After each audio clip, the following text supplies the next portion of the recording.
Welcome to our now 5th meeting of JFI's Social Wealth Seminar.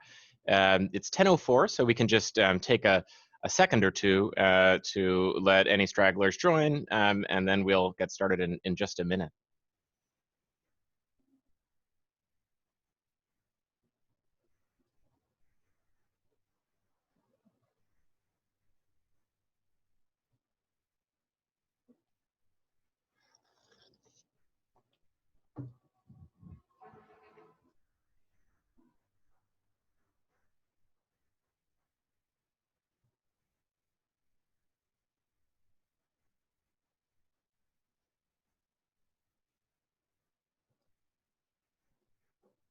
Okay, well, if everyone's comfortable, I think we can dive in. Rahul, does that work for you?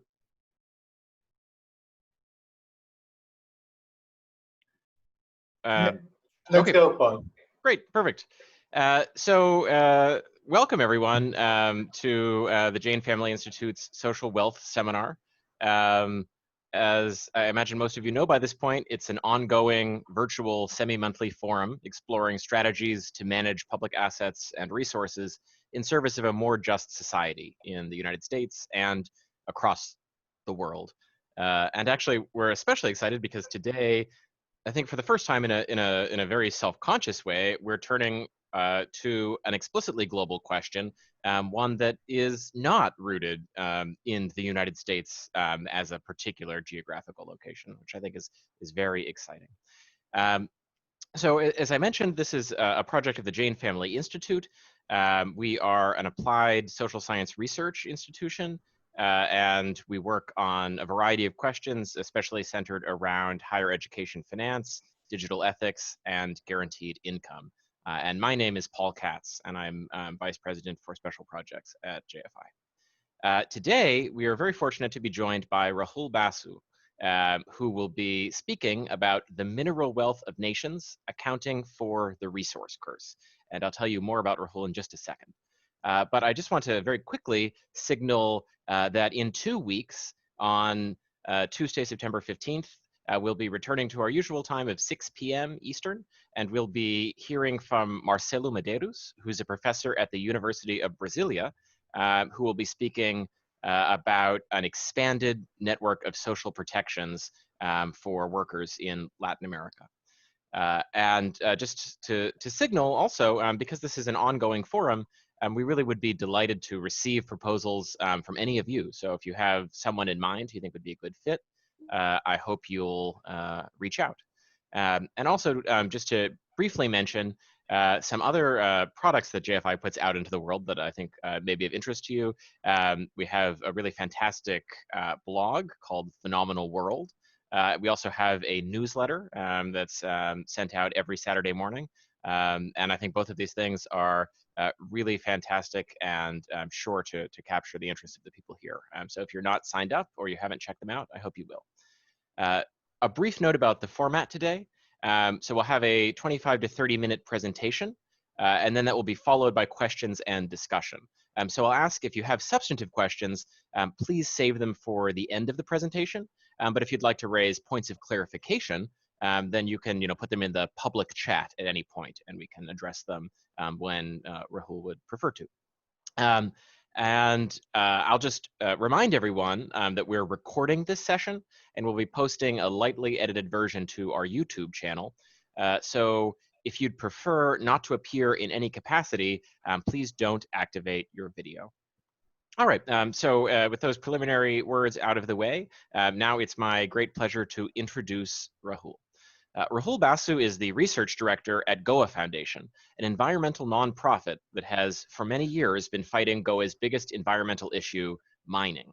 After stumbling on the intergenerational equity principle as a way to mitigate the resource curse and realizing its larger implications, the Future We Need was set up as a global movement to make intergenerational equity foundational for civilization.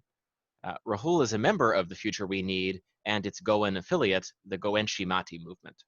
He is also an advisor to the Mines, Minerals, and People, the India Network for Basic Income, and World Basic Income. While Rahul is primarily an activist, He is a member of the Indian Society for Ecological Economics and the European Association of Environmental and Resource Economists, and has published 7 papers on mining and intergenerational equity. It's such a pleasure to have you here this morning, Rahul, and I'll pass the torch to you. Thanks, Paul. Thanks, Atal, for the invitation and the opportunity to participate in this seminar. Let me just dive quickly into it. Let me share my screen first.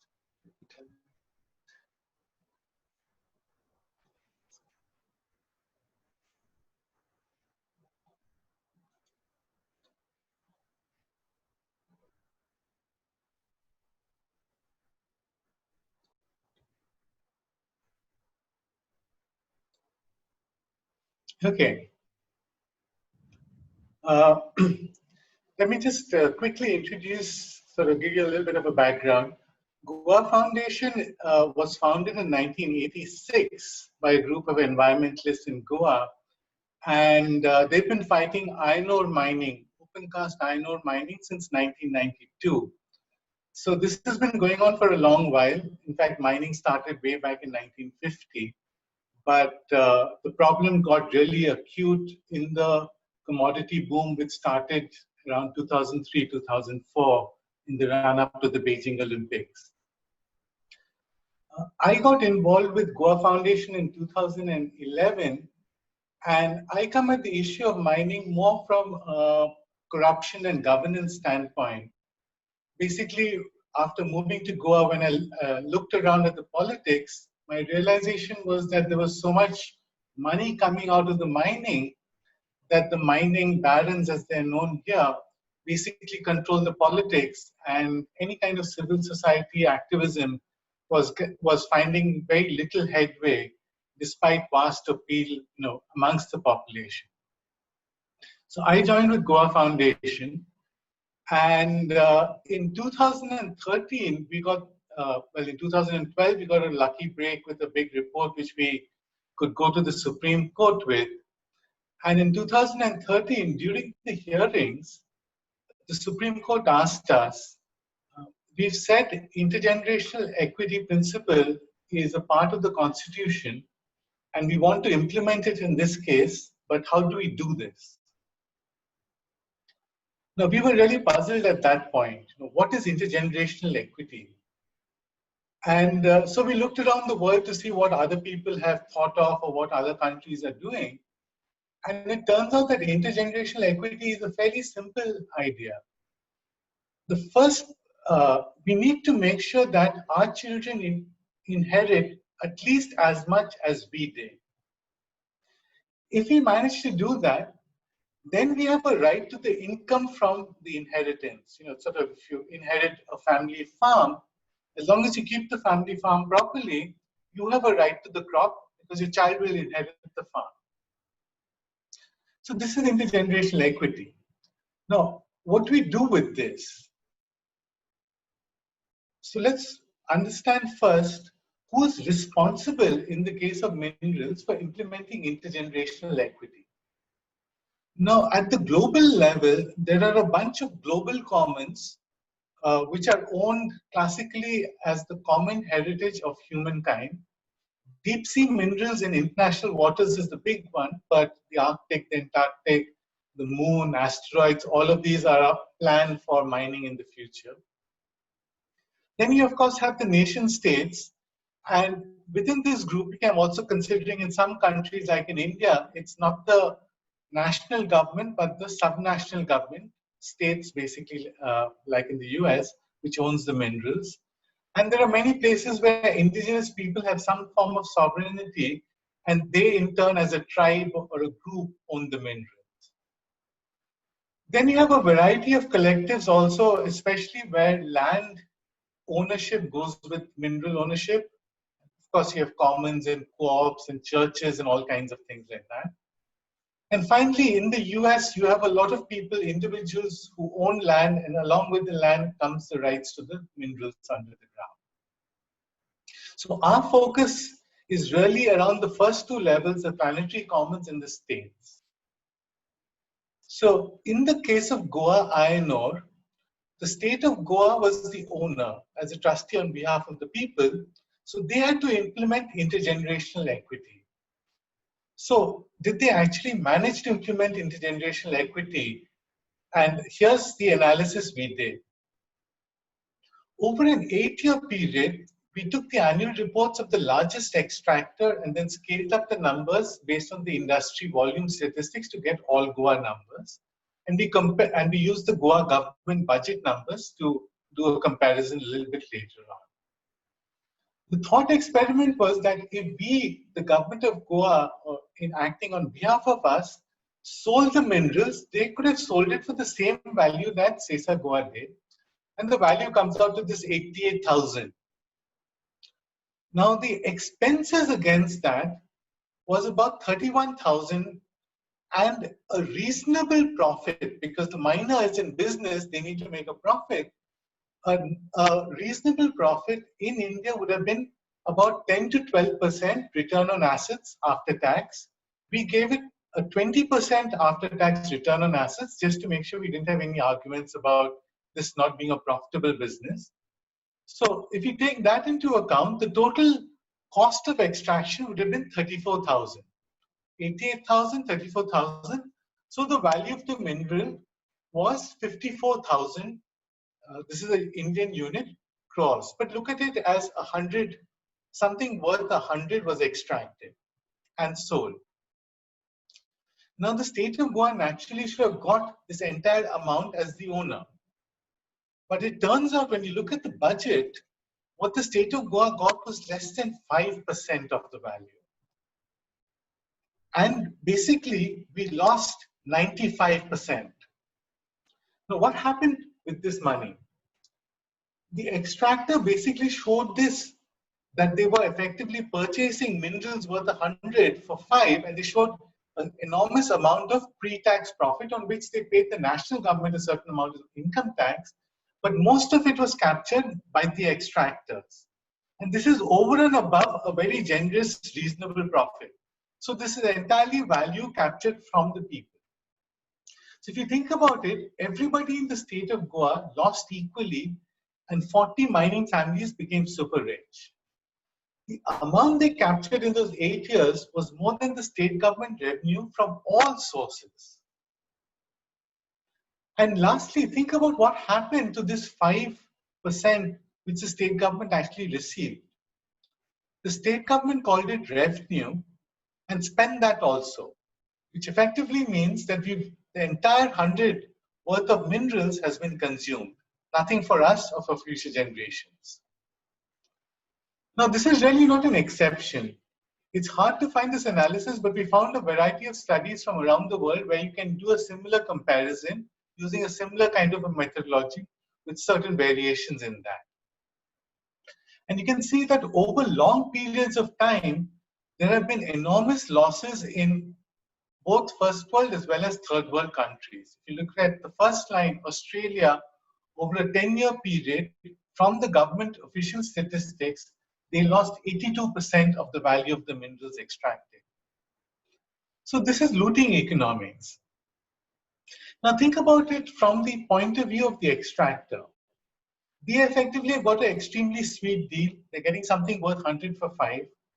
Now, if you were an extractor in their shoes, you'd say, let me go and extract everything and disappear as quickly as possible before people find out what's going on. And obviously, there is a certain amount of political sort of crony capitalism. It may be through lobbying, it may be through political contributions, it may be through outright bribes. But the whole system is demanding this kind of extraction. So people on the ground then get labeled as anti-development or anti-national. And some of the leaders, the extractors, will go to them and say that, why don't you get involved also in the process of extraction? In Goa, they offer them a truck with overpriced contracts so that those people would make excess, would get a part of the value. And so the local opposition gets split. So then you have the environmentalists, you have a certain amount of the local population who are wondering, how do you stop this dynamic? And what about the people in the cities? Well, they're thinking that, we need minerals, we need some extraction, the government is getting this revenue, And some extraction has to happen somewhere, some of it will happen in Goa. So even they are supportive. Now, how does this really happen? We've traced this back to an error in the way governments account for mineral sales. Now, when they get royalty, they call it revenue. So the fight that the Goa government got was called revenue. Now, this obviously overstates government revenue because it's not revenue, you sold your wealth. But the other part of it is that loss of 95 is completely hidden. Nobody sees this anywhere. So the total scale of the error is 100% of that mineral value because that basically exited the government's balance sheet. Now consider what happens if you double extraction. Politicians argue for increasing extraction all the time. Under the current accounting system, instead of 5, Goa would have received 10 if extraction were doubled. So this increased revenue reduces the deficit, so it's a good thing. But in reality, what is happening is Goa was losing 95. Doubling extraction would mean that we have actually increased the loss to 190. This would be a complete catastrophe. And we're making ourselves poorer by doing this. So we actually have done some advocacy. Well, there are 2 key international accounting standards bodies who are involved. First one, the International Public Sector Accounting Standards Board, which is related to the private sector accounting standards boards. They have actually started work on a new accounting standard on natural resources to fix this problem. The other big accounting standard is the IMF's Government Finance Statistics Manual. And it is our belief that some of the things you'll hear about later in the presentation cannot happen until politicians can no longer stand up and say, let's extract minerals, we will get revenue. Because if that happens, voters will agree, and every last bit of fossil fuels will be extracted and consumed because the incentives are very high. There's a third accounting standard which is involved in green accounting, which is the UN system of national accounts. And some work has started in looking into this question there as well. And I should mention that there is a demand all over the world, and especially in the US, for a carbon tax and dividend.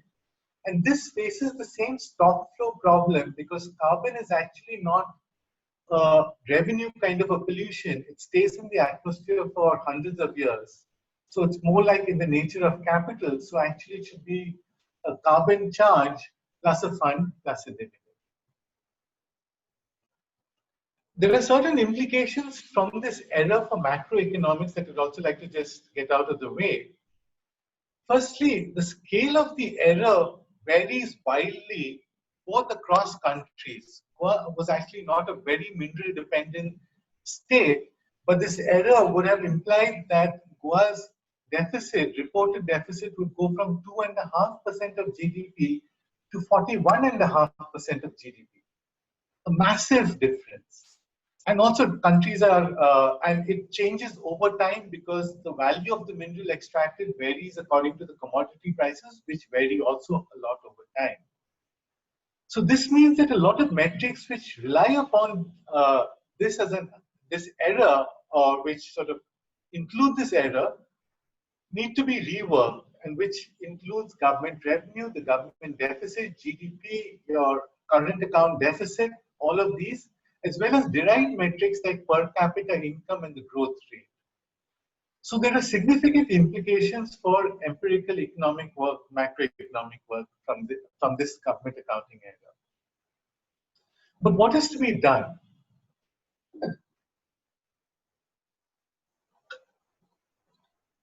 We've developed 5 simple principles for fair mining. And let me take you through them. The first principle is natural resources, including minerals, are owned by the state as a trustee on behalf of the people and especially future generations. Principle 2. As we have inherited the minerals, we must make sure that future generations inherit either the minerals or their full value. Principle 3. If we decide to extract the minerals and sell them, we must make sure we have zero loss. We must get every bit of the value of the minerals. Principle 4, whatever we receive in exchange for selling our minerals, we must save for our future generations, ideally in a Norway style, a big mutual fund, invested in a global portfolio of low-cost mutual funds. Principle 5, we all own the mineral, we all own the fund, we all own the real income from the fund, distributed equally to everybody as a citizen's dividend or a universal basic income. It's basically a right of ownership. We get the dividend today, future generations inherit the fund, they'll get the dividend in their turn. From an economic perspective, these 5 principles are a significant advancement over the current practices of mineral wealth management. First of all, because we are not losing anything upfront and we're not consuming what we're receiving, we are being able to maintain the capital that we have inherited, which basically means we have now moved to a sustainable economy. We have not been sustainable so far because of the accounting error. Secondly, we are not consuming or losing as much, so the overall saving rates goes up, which in turn increases the growth rate. The fund, what we are investing in, will earn a global market rate of return. And this, we understand from portfolio theory, is very difficult to beat even by active financial managers, let alone by governments who are investing public funds. There's, of course, a universal basic income. Citizens' dividend is a universal basic income, and it has its own huge economic benefits. Fifth, there's no money in the structure really going to the government. It's going from straight into the fund and then as a dividend. So the government has to tax the people in order to spend, and that should improve the social contract and lead to better outcomes in terms of both taxation and public investment. Sixth, because money is not being lost or politicians aren't deciding where to spend it and the money is being shared equally by everybody, the rise in inequality would be stemmed, and even the IMF now recognizes that inequality hinders growth, so this would improve growth. And finally, this is an obviously fair kind of a system. So this is a 6-fold improvement over current mineral management practices. In terms of other aspects of it, this in the Indian context is completely constitutional. It hits on a number of values that are universal in nature. From a moral or religious standpoint, this embodies the golden law of religion: treat others as you would want to be treated yourself. Imagine if 30 years ago, our government had created such a system and we were the inheritors of the system, we would think that they were really treating us properly. And finally, in terms of moral philosophy, it also embodies Rawls' ideas of justice as well as sense capabilities model. Now, how does this actually mitigate the resource curse? Because that was really the problem we were trying to solve. The first aspect is that the dividend links people to the minerals. Now, we all know theoretically that we own minerals, but most of us don't emotionally feel that we actually own minerals. Every single person on this planet is an owner of deep sea minerals in international waters. Every single person in the US is a co-owner of the minerals in the oceans, which includes the Gulf of Mexico. So you're all mineral owners, but nobody feels that. So the dividend is intended to connect the people and make everybody a stakeholder and a watchdog. Zero loss is intended to deal with the whole crony capitalism, because now the extractor gets a reasonable profit, but not an excess profit, and the whole population is watching, because now they have a duty to watch over this for future generations. And finally, it also protects against the politicians, because all the money goes into the fund, comes out as a dividend, and then the politician has to tax the population. This sounds theoretical, but our national mineral policy in India embodies some of this. This first statement covers the first 2 principles. It goes on to say that state governments should try and get the full value, which is the zero loss principle. In the litigation I spoke about, our Supreme Court of India ordered the creation of a Goa Iron Ore Permanent Fund, which is in place already with $70 million in it. And as far as we know, this is a global judicial precedent. Finally, we have the citizens' dividend, and we think it really flows naturally from everything. And I'll give you examples just after this in terms of what's the situation in the US. So what's the situation in the US? Firstly, about 37% of the land is owned by some level of government in the US. Plus, of course, offshore minerals are typically owned by the federal government, except little nearshore strips, which may be owned by the states. This public trust doctrine is fairly prominent in the state constitutions in the US, but Pennsylvania has had the really strongest provision. It's Section 27. And Pennsylvania also has a movement called Green Amendments for the Generations, which is trying to bring in an equivalent constitutional amendment into constitutions in all other states. Juliana versus the US famous climate change litigation is also based on the public trust doctrine. Intergenerational equity, we have not been able to find in this context, but it is discussed in terms of public debt as well as in terms of defined pensions and social security. Zero loss, we really don't seem to be able to find anything on this. The mining law of 1872 basically says anybody can go and take minerals for the payment of $2.50 an acre. You know, it's really a pittance. So basically, there is no zero loss provision. And there are fossil fuel subsidies. IMF estimated $649 billion in a year. Very recently, that is not there. Future generation funds, there are numerous examples. The oldest future generations fund that we know of is from Texas from 1854. This is globally the oldest fund. And in terms of citizens' dividends, there are numerous examples. Alaska is the famous one. But the Osage headright payments, though it's actually a direct distribution of the royalties, it actually dates back to 1880. So it's got an 140-year history already of really a citizen's dividend or universal basic income. So some of this is widespread in the US, some of it is not there at all. One of the things that I really want to impress on this audience is that the US is an outlier globally because it carries this open access philosophy as opposed to considering natural resources, especially minerals, as sort of a closed access kind of a resource. The Mining Act of 1872, as I explained, is open access. But this has huge implications on the global commons because with deep sea minerals, US is taking the same position. In fact, the US has refused to sign UNCLOS, the global convention, and that will become a precedent for all the other global commons and is also to some extent driving up problems with carbon. Now, let me talk quickly about Alaska.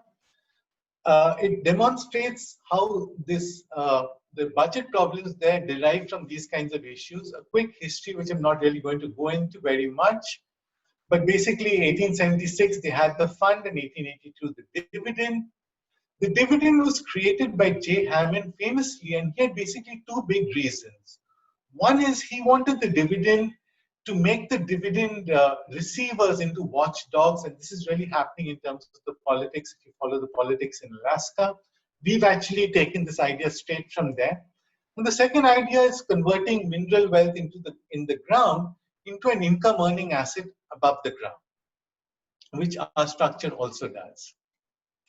If you look at the Alaska budget crisis, basically how they deal with mineral receipts is they put 80% into the budget and about 20% into the permanent fund.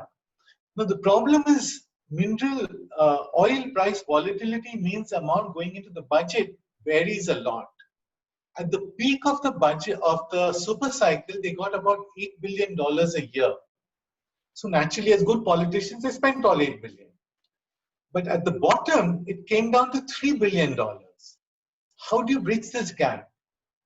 What are the choices? Cut spending? They don't want to do that. Raise income taxes or sales taxes? That's very painful. No politician wants to do that. Do you want to increase the oil sales price? And now there's an issue which I'll get into in the next slide, that the Republican Party, a lot of them sign up to this tax pledge, and oil royalties, which are basically your sale price, are called taxes. So everybody considers taxes, has been convinced that taxes are bad. So they try to reduce royalties, which is really, from a general population standpoint, sort of shooting yourself in the foot, because you're arguing for getting lower prices on your own wealth. And last, of course, cut the dividend. And if you think about the dynamics of this, royalties are not taxes, but everybody wants to reduce the royalties. And there are many hidden per head taxes, the losses at extraction, the diversion of the 80% of the budget, as well as the diversion of the dividend, which is now started. And the big risk is, once a dividend is taken, then the fund remains unprotected, and that will also go. There is a movement in Alaska right now fighting this. It's called Vote Yes for Alaska's Fair Share, and they're making arguments similar to us. We're not affiliated, but I just wanted to show you a few slides. They're showing how now actually Alaska is paying the companies to extract oil. They actually paid over 3 years recently. Jobs have reduced even after there was this SB 21, which promised jobs would increase if there was a decrease in royalties. And they're making the point that this is redistributive. Few companies are making wealth, whereas Alaskans are losing money. Now, I've gone on for a bit. Let me just quickly just touch on a couple of other things. What about the environment? And we talked about the mineral value, but we inherited other things. We also inherited the opportunity to earn income from extraction. Because once a mineral is gone, those jobs are gone. You can see the problem with coal extraction in the US, because once coal extraction stops, the mining jobs are gone. It's a one-time opportunity. And we have inherited it because our previous generations did not use that opportunity. And if we extract, and this doesn't have to apply only to coal or fossil fuels, this could apply to transition minerals as well. If we extract it today, our children lose that opportunity. So that's an inheritance. And of course, all the externalities. Let me go quickly through how we deal with the environment and the social fabric of the local community, because these are the common issues that most people have. Firstly, with the environment, we believe that under the precautionary principle, you need to first identify no-go areas. Then we need to create limits based on risk assessments. We need to make sure that cumulative impacts, so we don't just regulate mine by mine, but we regulate it also the cumulative impact. And of course, environmental standards are there to be followed. And then under the polluters pay principle, you follow the mitigation hierarchy, which is first you try to avoid damage. Then where you have to have damage, you try and restore it. If you can't restore it, you offset the damage, you plant the forest somewhere else. And finally, you pay money if you can't do any of these things. With communities, we believe a similar kind of a framework can be developed, but the first and most important is to get consent. And then you can apply the precautionary principle in a similar framework.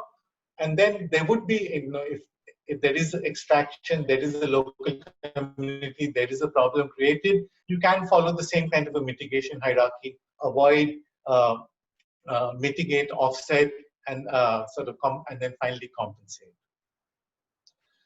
Eventually, this whole structure results in fairness in mining.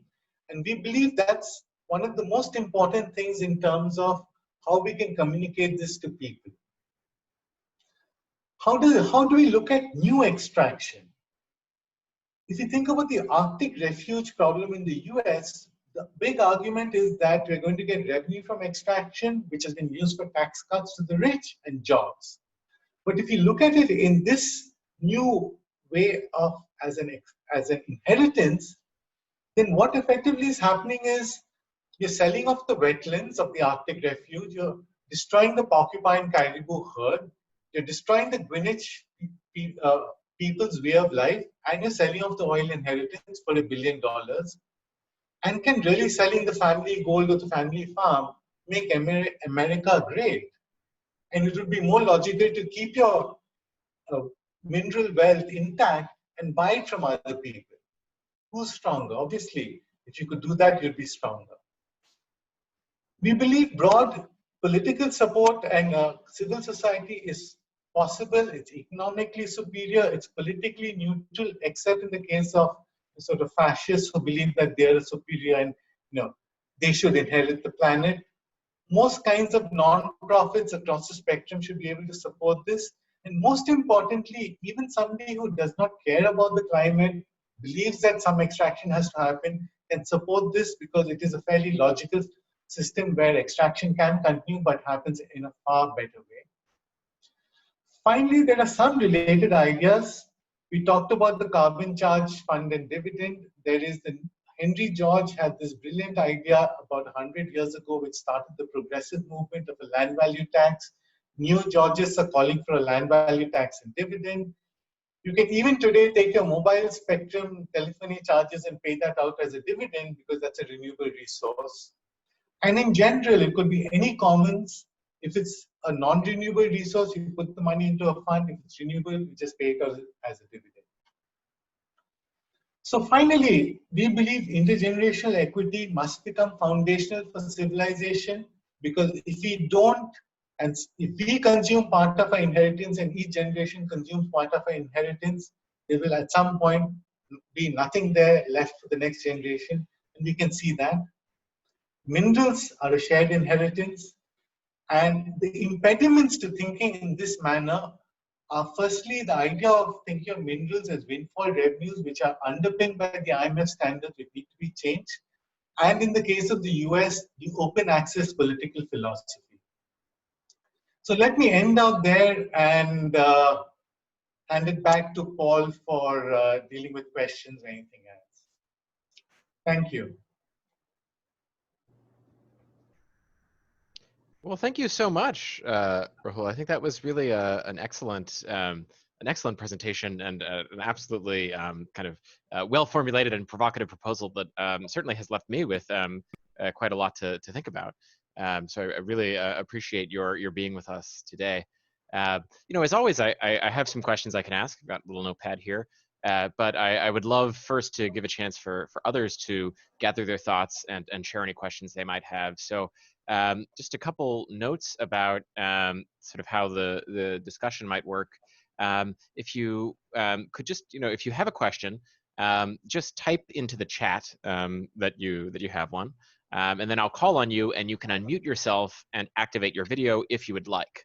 Though of course that's up to you. And I'll just ask, when you present your question or your comment, it would be great if you could begin with a phrase or two just to introduce yourself. Tell us who you are. As a reminder, we're recording this, so if you'd prefer not to appear in the recording in any fashion, you can just write your question in full in the chat and indicate that you'd like me to read it, and then I'll be very happy to read it out anonymously. So take a second, gather your thoughts, and then please jump in the chat with any questions. So take a few seconds.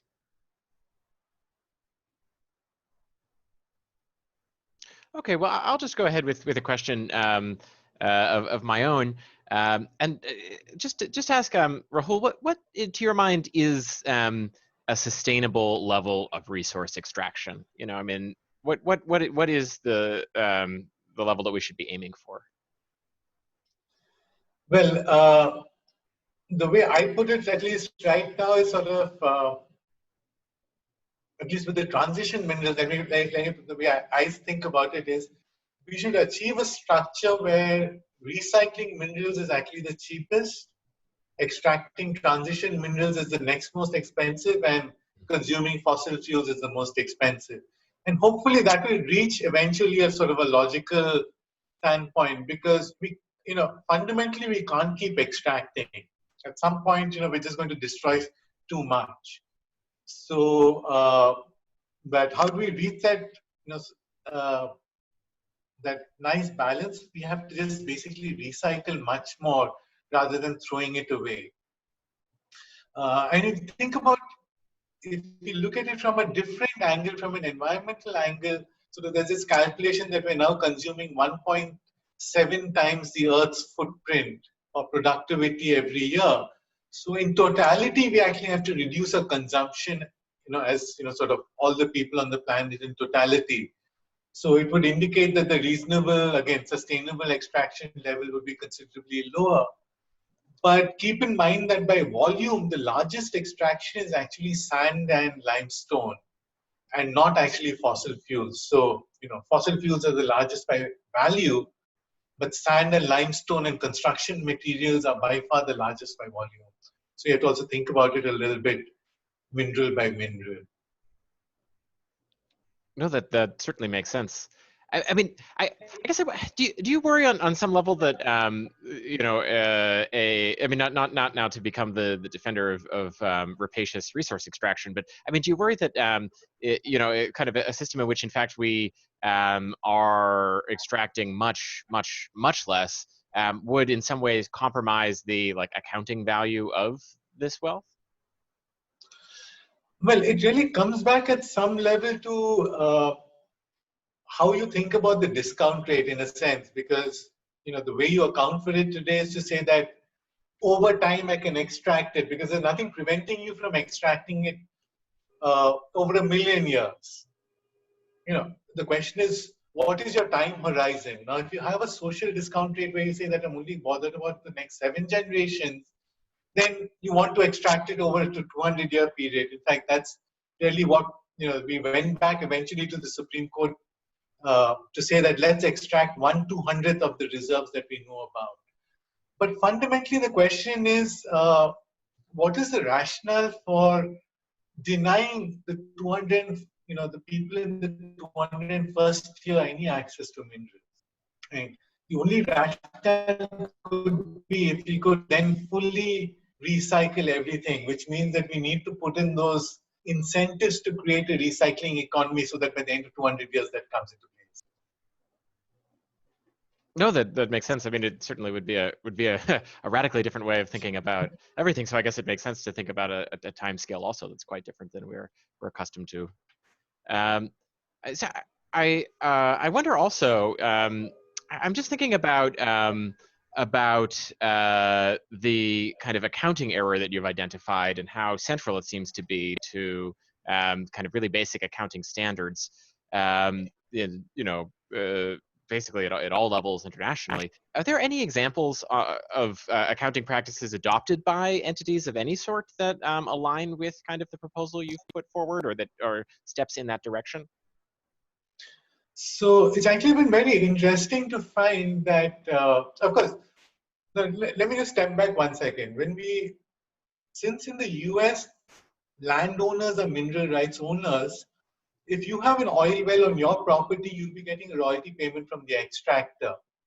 So, so there is accounting both at a tax level as well as at a financial accounting kind of a level. So I know in the US, the tax accounting is treating that as income. So that's one kind of an accounting. But in terms of accounting in your classical financial sense and the way governments as well as national accounting, when the IPSAS took on this issue and they actually worked on a project brief earlier this year, they had a March meeting, and they actually reported that they did an analysis of standards around the world, and they found that no standard was designed to look at it from the perspective of the owner of a mineral. So it doesn't, I don't have the time to sort of look at standards around the world, but I was also really astonished that something so obvious had not been looked at. So when you look at a national statistic kind of a thing, it's sort of, you're really not bothered exactly who's the owner. But when you drill down to it, it was, government gets money from it. So whether you consider it tax or ownership, it's just one bucket, and let's call it revenue. Yeah, I will say I was really charmed to hear Pennsylvania's Constitution kind of Section 27 get called out. I actually grew up in Pennsylvania, and there's like a really charming hipster bar in Pittsburgh with Article 27 like painted in huge letters on the wall. It always struck me as kind of unusual, but I had never done any sort of research. I mean, I had never even really done a Google search, to get a sense for the extent to which it was in fact quite unique. I just wonder, I mean, in looking at this, do you have any sense how that came to be, why it is that the Pennsylvania Constitution is so explicit in this regard? So there's actually a nice video on this. There's somebody in about, I think it came in 1970. And if I remember right, it's a fairly difficult process. It's, one of the states where you have to an amendment and pass a resolution in one, whatever, assembly or legislature, whatever you call it. And then the next one also has to pass it. And so I'm not sure exactly why this guy got it into his head, sort of that, let's get this amendment in. But in some ways, that was also the time Nixon was thinking about basic income. The time was right. It slipped through. And then it actually hasn't been used very much. But in 2013, there was a very important judgment in the Supreme Court of Pennsylvania. I think it's called the Robinson Turnpike judgment. And then 2017, this PDF judgment. These two have now become really sort of global, sort of the path leading kind of judgments. They're, the work in Pennsylvania on on these kinds of things is actually quite forward thinking.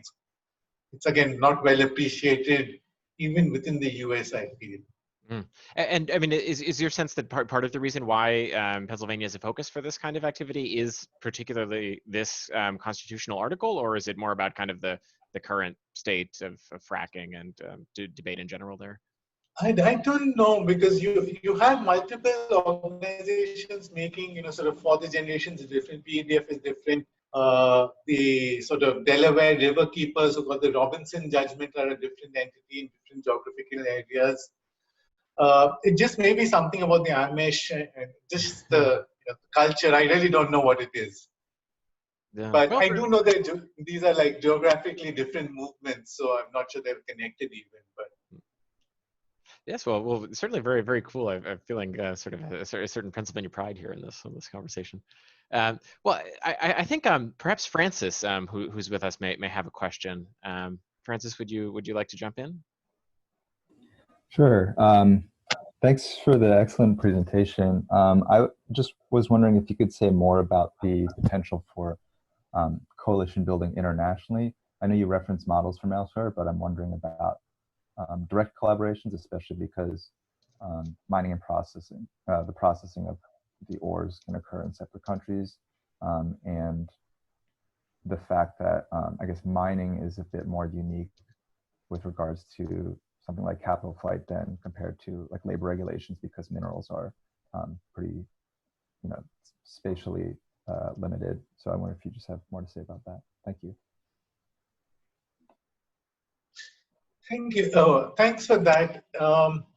In terms of international collaborations, of course, we see future we need as a global movement to implement intergenerational equity itself. So we're happy to collaborate with you. But Goa Foundation, where this work starts from, has joined Publish What You Pay, which is one of the big global alliances, it's I think in about 43 or 50 countries with over probably about 800 members now. So we're part of that alliance, and we're trying to convince people in movements and people in different countries to take this up. We'd love it if any of you start these kind of campaigns in the US, for instance, with the Arctic Refuge, because we are a little bit of an outlier movement in Goa asking for this, and we feel that people need to be asking for this, especially in first world countries, because IMF is more likely to change accounting standards if people in the US go and say that you guys are messing up with our environment, than if somebody in Goa Foundation in Goa is doing that. So yeah, there are opportunities. There is also another alliance called Yes to Life, No to Mining. They are a little bit further towards no mining at all.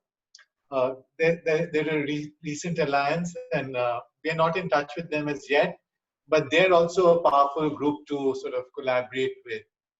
But we see intergenerational equity has to come into not just minerals, but to everything. So we're really passionate about this larger idea.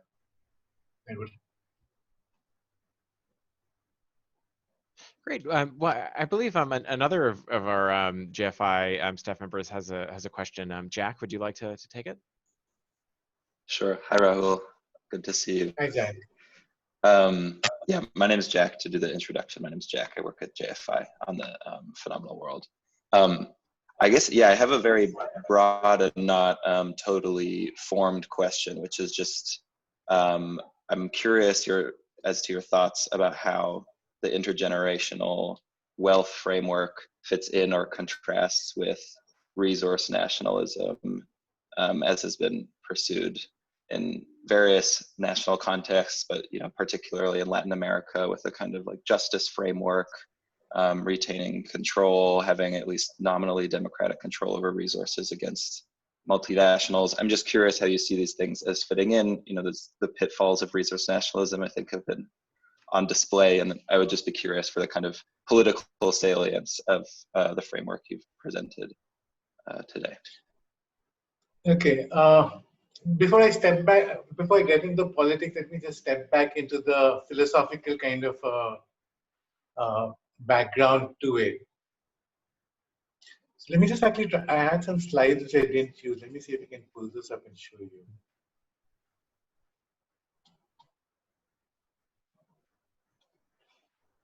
Okay, so our basic rule is that first we maintain inherited capital, which is basically for future generations. Then we grow the income, which is for consumption. This is a quick idea of the scale. The living people are the small dot here, and this yellow, this orange thing is future generations. Oh, Rahul, I believe we can't see the screen at the moment. Oh, you can't see it. Right? Just give me a second. I will just share the screen. Yeah. Okay. So this was the first slide. First maintain inherited capital, then grow income.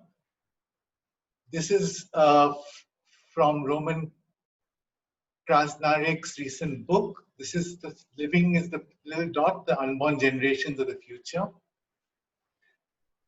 In terms of the goals, we want to first maintain capital, then grow income, and then ideally we'll also maintain the distribution of the ownership of the capital and income. But this is really what I want to talk to you about. The battle is really between future generations, the poor and the rich. Future generations have zero power. The poor, who are the masses, have low amount of political power, and the rich have got a high amount of political power. Resource nationalism is basically arguing for let the poor get, sort of get in charge of the whole thing.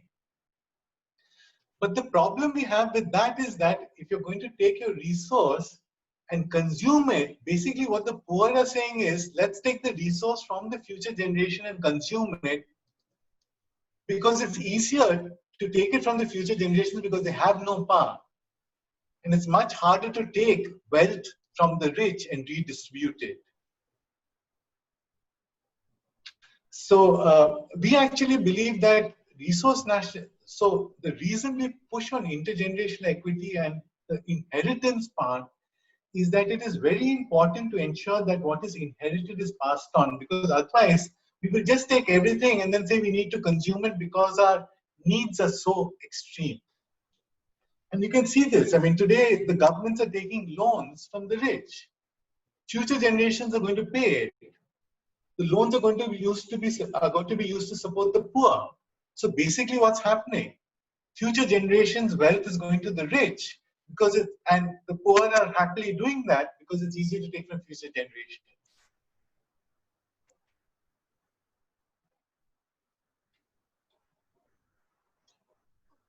Great. Well, thank you. I appreciate the slides. I think they bring a really nice visual clarity to that response.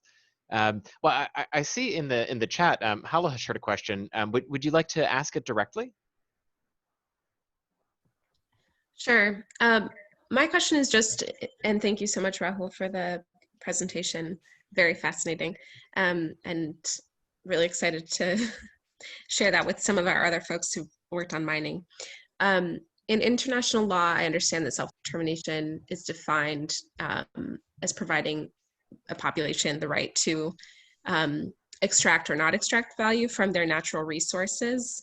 And although this concept may be less or more applied in the U.S. context because of our, sort of more preferential framework for, corporate power or ownership models, it just brings up the question for me of, if we sort of accept that global demand and reliance on various mineral resources means that, and this idea of intergenerational equity and inheritance means that we have to extract to some extent. How can we support Indigenous rights to self-determination to refuse extraction altogether if they have that intergenerational sort of maintenance of the land on which the resources exist? Yeah, just the way I see it is, again, let me just maybe go to that slide and just go through it in a little bit more detail in terms of how I see the social part of it. But we don't insist on extraction because fundamentally you have two choices. One is you can leave the mineral as it is, and the second is you can decide to extract it. If you leave the mineral as it is, your children inherit the mineral, so you've met intergenerational equity, right?